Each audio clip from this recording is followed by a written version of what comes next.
काहीही झालं तरी मराठ्यांना ओबीसी मधून आरक्षण घेऊ देणार नाही असं मंत्री छगन भुजबळांनी ओबीसींच्या एल्गार मेळाव्यामध्ये म्हटलं। पंढरपुरामध्ये ओबीसी महाएल्गार मेळाव्याचं आयोजन करण्यात आलेलं होतं आणि यावेळी ओबीसी समाजातील महत्त्वाचे नेते व्यासपीठावर उपस्थित होते। भुजबळांना मंत्रिपदाची पर्वा नाही असंही भुजबळ म्हणाले, तर मनोज जरांगे पाटलांवरही नाव न घेता निशाणा साधला। भुजबळांच्या टीकेला मनोज जरांगेंनी प्रत्युत्तर दिलंय। ओबीसी मधून आरक्षण घेणार असल्याचं जरांगे म्हणाले।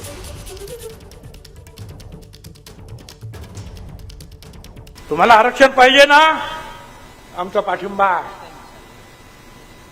पण ते आरक्षण जे आहे स्वतंत्र घ्या। 10% घ्या, 12% घ्या, 15% घ्या, ते स्वतंत्र आरक्षण घ्या।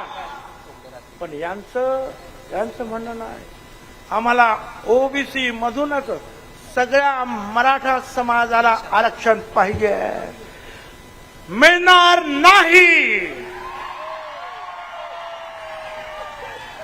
ओबीसी मधून संपूर्ण मराठा समाजाला आरक्षण मिळणार नाही म्हणजे नाही।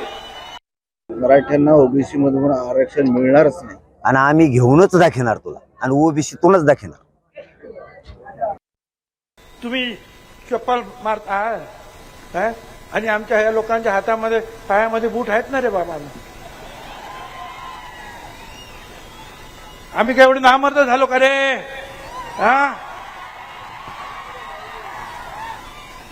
लड़ेंगे हर दिन डरे नहीं है, लड़ेंगे हर दिन डरे नहीं है, जीतेंगे एक दिन हम मरे नहीं है। तुला काय आलं आयुष्यात त्याच्याशिवाय? तुला आयुष्यात काहीच नाही आलं दुसरं? बूट, चपला, काठ्या, कुऱ्हाडी याच्याशिवाय काहीच नाही आलं? तुला माहितच नाही आमच्या घरात काय असते ती? दमधर एकदा आरक्षण मिळून दे, हिशोब पुरा होणार आहे। मागण्या समोरच्या लोकांच्या खूप आहेत, ती गरीब लेकरं आहेत, त्यांची लेकरं बाळा गरीब आहे, म्हणून त्यांना आरक्षण पाहिजे। 200 JCB आहे फुलं उधळण्यासाठी, ते गरीब आहे।